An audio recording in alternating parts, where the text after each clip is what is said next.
J/Boats is an American boat builder based in Newport, Rhode Island and founded by Rod John Stone in 1977.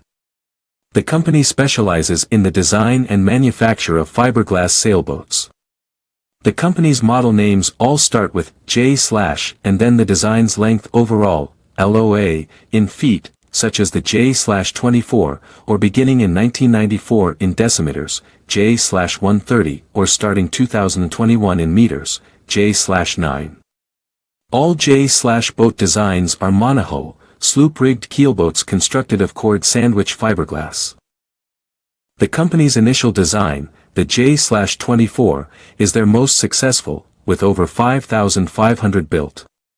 The J/24 is sailed 27 countries and is the world's most popular one-design keelboat. As Sailboat Data described, the J/Boats Company, a family affair started with brother Bob John Stone, is arguably the most successful producer of performance-oriented boats in the world with nearly 10,000 boats built to John Stone designs.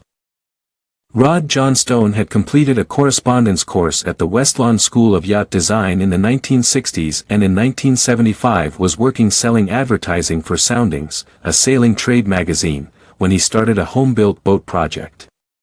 His first boat design, named Ragtime, was built on weekends, in his garage in Stonington, Connecticut. He raced the boat in the summer of 1976, with a crew made up of family members and amassed a very successful racing record.